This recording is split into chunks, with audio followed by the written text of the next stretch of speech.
Aam Aadmi party కార్యకర్తలు కల్వకుంట్ల కవితకు భారీ షాక్ ఇచ్చారు. మీరు చేసిన లిక్కర్ స్కామ్ వల్లే ఆమ్ ఆద్మీ పార్టీ ఓడిపోయింది అంటూ ఇప్పుడు ఆమ్ ఆద్మీ పార్టీ కార్యకర్తలు కల్వకుంట్ల కవిత ఇంటికి ఉత్తరాలు పంపుతున్నటువంటి నేపథ్యంలో ఈ అంశం మీద మనం పూర్తి స్థాయిలో విశ్లేషణ చేసుకుందాం. ప్రస్తుతం మనతో పాటు ఉన్నారు ప్రముఖ సామాజికవేత్త, ప్రముఖ రాజకీయ విశ్లేషకులు కృష్ణకుమారి గారు. మేడంతో మాట్లాడదాం. మేడం నమస్తే. మేడం నమస్తే. ఆమ్ ఆద్మీ పార్టీ కార్యకర్తలు కల్వకుంట్ల కవితకైతే భారీ షాక్ ఇస్తున్నారు. మీరు చేసినటువంటి లిక్కర్ స్కామ్లో కేజ్రీవాల్ గారి పేరు రావడం వల్లే ఆమ్ ఆద్మీ పార్టీ ఓడిపోయింది, దయచేసి మీరు ఇంకెప్పుడు ఢిల్లీకి రాకండి అంటూ వేడుకుంటూ ఆమ్ ఆద్మీ పార్టీ కార్యకర్తలు కల్వకుంట్ల కవిత ఇంటికైతే ఉత్తరాలు పంపిస్తూ ఉన్నారు. ఏంటి నిజంగా కవిత గారు చేసినటువంటి ఈ లిక్కర్ స్కామ్ వల్లే ఆమ్ ఆద్మీ పార్టీ ఓడిపోయిందని మనం భావించవచ్చా? సరే, బాగుంది వాళ్ళు చెప్పింది. ఇప్పుడు రేపు పొద్దున శిక్ష పడుతుంది, ఆమె కోర్టుకు హాజరు కావాలి, అప్పుడు కూడా ఢిల్లీ రావద్దా? ఏది ఏమైనా వాళ్ళ బాధ వాళ్ళు వ్యక్తం చేశారు. వాళ్ళు ఇంకొకటి కూడా ఆలోచించాలి మేడం. ఒక రకంగా ఇది బీజేపీ కుట్ర. ఓకే. కేజ్రీవాల్ని ఓడించడానికి బీజేపీ వాళ్ళు చేసిన కుట్ర. ఓకే. కవితను అడ్డం పెట్టుకొని కవిత ద్వారా స్కామ్ చేయిస్తున్నట్లుగా చేయించి, ఇది నువ్వు మాకు సహాయపడుతున్నావు అని చెప్పి కవితకి చెప్పి, నీకేం ఇబ్బంది ఉండదు, పైగా నీకు డబ్బులు వస్తాయి అని చెప్పి ఆశ పెట్టి, ఇదంతా కేజ్రీవాల్ కోసం మేము చేస్తున్నాము అని చెప్పి, మీ నాన్న మాకు కొన్నాళ్ళు చాలా సాయం చేశాడు, తెలుగుదేశం పార్టీని చంపటానికి, కాంగ్రెస్ పార్టీని చంపటానికి చాలా సాయం చేశాడు, అందుకోసం ఇప్పుడు ఈ మధ్య ఏదో చిన్న చిన్న భేదాభిప్రాయాలు వచ్చినాయి, కానీ మనం భాయి హైదరాబాద్లో తిట్టుకుందాము, ఢిల్లీలో పార్టీ చేసుకుందాము అని చెప్పి కవితని పాపం ఎలా అంటే కనీసం తండ్రితో కూడా సంప్రదించనీయకోకుండా ట్రాప్ చేశారు. ఈ స్కీమ్ మొత్తం స్కామ్ అని వాళ్ళకి తెలుసు. ఓకే. బీజేపీ వాళ్ళకి తెలుసు. ఇది మొత్తం డిజైన్ చేసిందంతా బీజేపీ వాళ్ళే. భారతీయ జనతా పార్టీ వ్యూహ రచన అంటారు. మొత్తం భారతీయ జనతా పార్టీ వ్యూహ రచన. ఈవిడేంటంటే జస్ట్ వాళ్ళతోటి ఫోన్లు మాట్లాడమన్నప్పుడు ఫోన్లు మాట్లాడింది అంతే. ఇరుక్కోవాలనుకున్న చోట ఇరుక్కుంది అంతే. వాళ్ళు ఇరికించాలనుకున్న చోటల్లా ఈవిడ ఇరికింది తప్పితే ఈవిడికి అంత స్కామ్ చేసే తెలివితేటలు ఉన్నాయని నేనైతే అనుకోనండి. ఓకే. మరి ఢిల్లీ లిక్కర్ స్కామ్ లో అసలు కవితే కింగ్ పిన్. అవును, ఆమెనే ప్రొజెక్ట్ చేశారు అట్లా. ఓకే. ఆమెను అట్లా ప్రొజెక్ట్ చేశారు. అసలు మామూలుగా అయితే ఆమెను అరెస్ట్ చేసే ఉద్దేశం లేదు ఆమెకి ఇచ్చిన మాట ప్రకారం. కానీ ఈమెను అరెస్ట్ చేయకుండా కేజ్రీవాల్ని అరెస్ట్ చేస్తే కల్వకుంట్ల కవితని ఎరగా వేసి కేజ్రీవాల్ని అరెస్ట్ చేశారంటారు అంతే. ఇప్పుడు ఈమెను అరెస్ట్ చేయకుండా కేజ్రీవాల్ని అరెస్ట్ చేశారనుకోండి, ఇది రాజకీయ కుట్ర అనేది వచ్చేస్తుంది.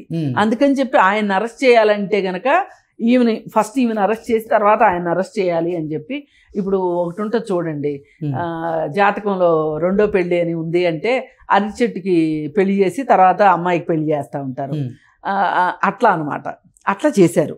చేసి పాపం ఇంత జ్ఞానం కార్యకర్తలకు ఉండదు కదా. ఉంటే కార్యకర్తలు అంత అమాయకుల్లాగా ఓ పక్క కేజ్రీవాల్ చాలా పెద్ద బంగ్లా కట్టుకున్నాడు అని చెప్పి అంటున్నారు. ఇది వాస్తవమేనని కూడా గట్టిగానే వార్తలు వినిపిస్తున్నాయి. మరి ఎక్కడో హైదరాబాద్లో ఉన్న మనకే వినిపించినప్పుడు ఢిల్లీలో ఉన్న కార్యకర్తలకు వినిపించలేదా? వినపడ్డం కనపడుతుంది కదా, చూడాలంటే వెళ్ళి చూడొచ్చు, కనపడుతుంది కూడా. మరి అయినా కానీ ఇప్పుడు వీళ్ళున్నారు చూడండి, భర్తలు వివాహేతర సంబంధం పెట్టుకుంటే భర్తను వదిలేసేసి ఆ వివాహేతర సంబంధంలో ఉన్న ఆవిడని వెళ్ళి కొడుతుంటారు భార్యలు. అవును. అసలు మీ బంగారం మంచిదైతే, ఎగ్జాక్ట్లీ మీ బంగారం మంచిదైతే ఆ అమ్మాయిన ఏం ప్రయోజనం? అన్ని తీసుకొచ్చి నీకే ఇచ్చాడుగా, అన్ని తీసుకొచ్చి నీకే ఇచ్చాడుగా అంటారు. నీ భర్త మీద నీకు సరహక్కులు ఉంటాయి, ముందు నీ భర్తను నువ్వు కంట్రోల్ చేసుకోకుండా. అసలు నీ భర్త ఇవ్వకపోతే అమ్మాయి మీ ఇంటికి వచ్చి దొంగతనం అయితే చేయలేదు కదా. ఇది ఇట్లా గమ్మత్తుగా ఉంటాయి అన్నమాట. ఇక అందుకని చెప్పి వీళ్ళు ఏం చేయాలో అర్థం కాక అధికారం పోయింది. ఆ నిస్పృహతోటి వాళ్ళు పోస్ట్ కార్డులు రాస్తున్నారు. ఏది ఏమైనా కవితకి ఒక రకంగా ఆ ముళ్ళు గుచ్చినట్లు చేయడం కూడా కరెక్టే. ఓకే. ఇంకొకసారి బుద్ధి జ్ఞానం ఉంటే నీ ఎటువంటి స్కాముల్లో ఆమె పేరు రాదంటారా? అసలు అక్కడ దాకా ఎందుకు? తెలంగాణ అంతా బాగానే స్కాములు చేసుకున్నారుగా, ఇక్కడ చేసుకోవచ్చుగా. కనీసం ఇంట్లో వాళ్ళకైనా చెప్పాలిగా ఒక ముక్క. ఏమో పరమాన్నం ఎక్కడ పాసిపోద్దు అన్నట్లు ఈవిడ తండ్రికి కూడా. అదే కేసీఆర్ కానీ తెలిసి ఉంటే గనక, ఆయన నీతిమంతుడని కాదు కానీ వాళ్ళ ప్లాన్ ఏంటో ఊహించగలిగేవాడు. ఆ మాత్రం తెలివితేటలు ఉన్నాయి కేసీఆర్ దగ్గర. ఎగ్జాక్ట్లీ. ఈమెకు ఆ తెలివితేటలు లేవు. డబ్బులు అనగానే వెళ్ళిపోయింది. వెళ్ళిపోయి పైగా మళ్ళీ బీజేపీ వాళ్ళు ఎంత డ్రామా ఆడుతున్నారంటే, తిహార్ జైలు వాళ్ళ చేతిలో ఉంటుంది. సుకేష్ అనేవాడి చేత కవితను తిట్టిస్తున్నారు. ఇది ఎంత విడ్డూరం. ఒక జైల్లో ఉన్నవాడు బయటికి న్యూస్ ఎట్లా పంపగలుగుతాడు? నేనే నెయ్యి ఇచ్చాను. నెయ్యి అంటే డబ్బులు, 40 కేజీలు నెయ్యి అంటే 40 కోట్లు. కిలో నెయ్యి ₹1,00,00,000.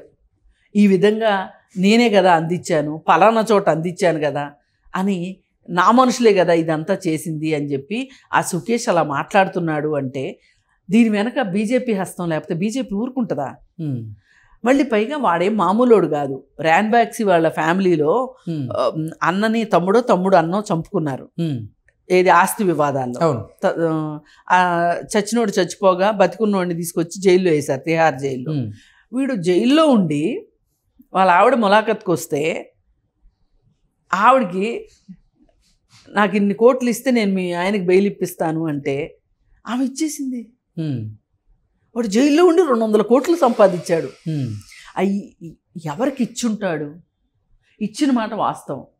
అంటే జైలుకి బయటికి ఆడ బయట ఉన్నట్టు కాదు, జైల్లో ఉన్నట్టు కాదు, బయట ఉన్నట్టే లెక్క. అవును. వాడు ₹1,00,000 జీన్ ప్యాంట్ వేస్తాడు, ₹1,00,000 షూస్ వేస్తాడు, అనుభవిస్తున్నాడు తిహార్ జైలు.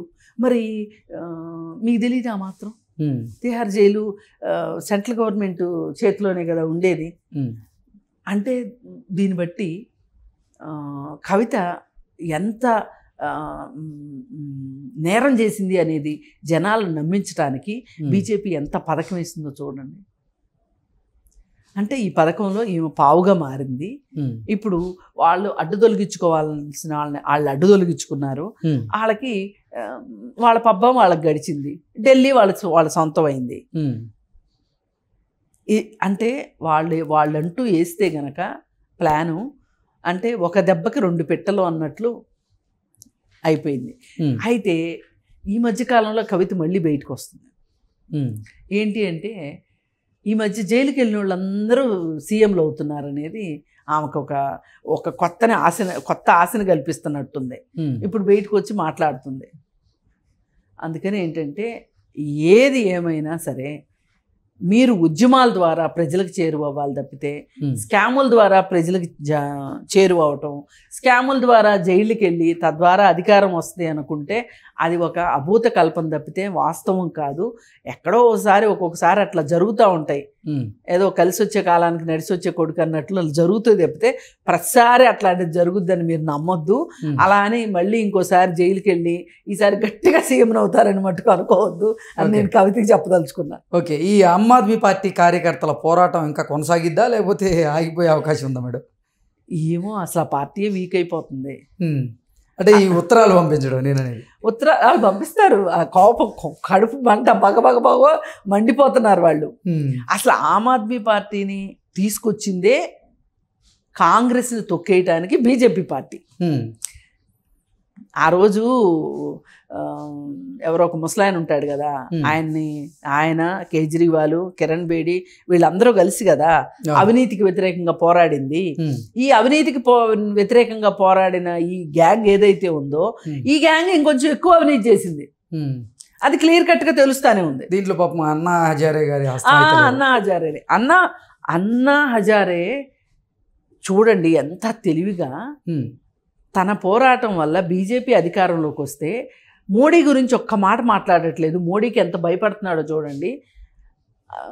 కేజ్రీవాల్కి మట్టుకు నిన్ను అందుకే రాజకీయాల్లోకి దిగొద్దన్నాను, పదవుల్లోకి దిగొద్దన్నాను, ఉద్యమాల్లోనే ఉండమన్నాను అని చెప్తున్నాడు. అసలు ఒక్క రోజన్న ఇన్ని సంవత్సరాలు నిద్రపోతున్నాడా అన్నా హజారే? ఇంత అవినీతి జరుగుతుంటే ఆ రోజు నిర్భయ ఘటన గురించి అంత ఇదిగా మాట్లాడారు కదా, భ్రష్టాచారం అని మాట్లాడారు కదా, ఇప్పుడు మాట్లాడరేంటి? ఇప్పుడు చేయరేంటి? 5 సంవత్సరాల్లో బీజేపీ రంగు ఏంటో తెలిసిపోయింది. సామాన్య మానవుడు ఎంత కష్టపడ్డాడో తెలిసింది. ఏమైనా చేశాడా? ఆయన వచ్చి బయటకు వచ్చి మళ్ళీ 5 ఏళ్ళు అయిపోయింది, 10 ఏళ్ళు అయింది, ఏమన్నా చేశాడా? ఏం చేయలే. మళ్ళీ వాళ్ళే వచ్చారు. వాళ్ళు రావటానికి కూడా కారణం కాంగ్రెస్ దెబ్బతింటం వల్ల బీజేపీ వచ్చింది తప్పితే ఇదంతా బీజేపీ బలం కాదు. వాళ్ళ బలహీనతే వాళ్ళ బలమై కూర్చుంది. అంతేగాని ప్రజారంజకంగా పరిపాలించడం వల్ల 3వసారి కూడా వాళ్ళు అధికారంలోకి వచ్చారు అనుకుంటే అది చాలా పెద్ద బూత్ అనమాట. Okay madam, thank you so much. Thank you.